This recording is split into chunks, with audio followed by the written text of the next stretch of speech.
حدیث نمبر 10، حضرت ابو ہریرہ رضی اللہ تعالیٰ عنہ نبی کریم صلی اللہ علیہ وسلم کا ارشاد نقل کرتے ہیں کہ جو شخص قصدن بلا کسی شرعی عذر کے ایک دن بھی رمضان کے روزے کو افطار کر دے، غیر رمضان کے روزے چاہے تمام عمر کے رکھے اس کا بدل نہیں ہو سکتا فائدہ۔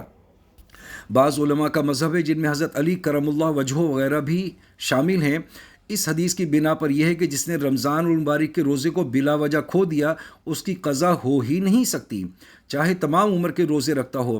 مگر جمہور فقہا کے نزدیک اگر رمضان کا روزہ رکھا ہی نہیں تو ایک روزے کے بدلے ایک روزے سے قضا ہو جائے گی، اور اگر روزہ رکھ کر توڑ دیا تو قضا ایک روزے کے علاوہ 2 مہینے کے روزہ کفارہ ادا کرنے سے فرض ذمے سے ساقط ہو جاتا ہے۔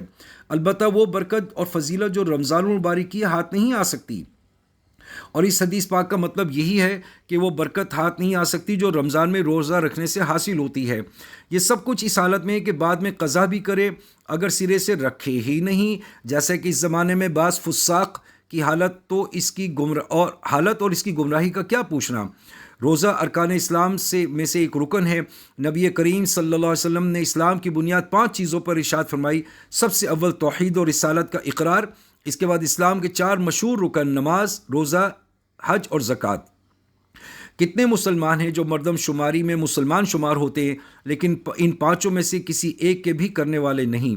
سرکاری کاغذات میں وہ مسلمان لکھے جاتے ہیں مگر اللہ کی فہرست میں وہ مسلمان شمار نہیں ہو سکتے۔ حتیٰ کہ حضرت ابن عباس کی روایت میں ہے کہ اسلام کی بنیاد 3 چیزوں پر ہے: کلمہ شہادت، نماز اور روزہ، اور جو شخص ان میں سے کسی ایک کو بھی چھوڑ دے وہ کافر ہے، اس کا خون کر دینا حلال ہے۔ علماء نے ان جیسی روایات کو انکار کے ساتھ مقید کیا ہوا یا کوئی تعویل فرمائی ہو، مگر اس سے انکار نہیں کہ نبی کریم صلی اللہ علیہ وسلم کے ارشادات ایسے لوگوں کے بارے میں سخت سے سخت وارد ہوئے ہیں۔ فرائض کے ادا کرنے میں کوتاہی کرنے والوں کو اللہ کے قہر سے بہت ہی زیادہ ڈرنے کی ضرورت ہے کہ موت سے کسی کو چارہ نہیں۔ دنیا کی عیش و عشرت بہت جلد چھوٹنے والی چیز ہے، کارآمد چیز صرف اللہ کی اطاعت ہے۔ بہت سے جاہل تو اتنے پر ہی کفایت کرتے ہیں کہ روزہ نہیں رکھتے، لیکن بہت سے بددین زبان سے بھی اس قسم کے الفاظ بک دیتے ہیں جو کفر تک پہنچا دیتے ہیں۔ مثلا روزہ رکھے جس کے گھر میں کھانے کو کچھ نہ ہو، یا ہمیں بھوکا مارنے سے اللہ کو کیا مل جاتا ہے، وغیرہ وغیرہ۔ اس قسم کے الفاظ سے بہت احتیاط کی ضرورت ہے اور بہت غور و اہتمام سے ایک مسئلہ سمجھ لینا چاہیے کہ دین کی چھوٹی سی چھوٹی بات کا تمسخر اور مذاق اڑانا بھی کفر کا سبب ہے۔ اگر کوئی شخص عمر بھر نماز نہ پڑھے، کبھی روزہ نہ رکھے، اسی طرح کوئی اور فرض ادا نہ کرے، بشرطے کہ اس کا منکر نہ ہو، وہ کافر نہیں۔ جس فرض کو ادا نہیں کرتا اس کا گناہ ہوتا ہے، اور جو اعمال ادا کرتا ہے ان کا اجر ملتا ہے۔ لیکن دین کی کسی ادنا سے ادنا بات کا تمسخر، مذاق اڑانا بھی کفر ہے، جس سے اور بھی تمام عمر کے نماز، روزہ، نیک اعمال ضائع ہو جاتے ہیں۔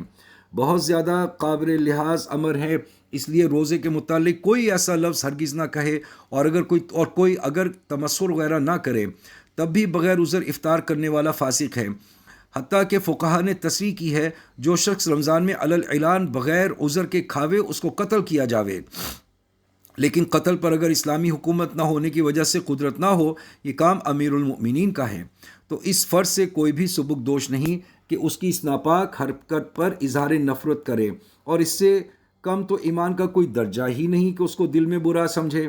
حق تعالیٰ شانہ اپنے مطیع بندوں کے طفیل مجھے بھی نیک اعمال کی توفیق نصیب فرماویں کہ سب سے زیادہ کوتاہی کرنے والوں میں ہوں۔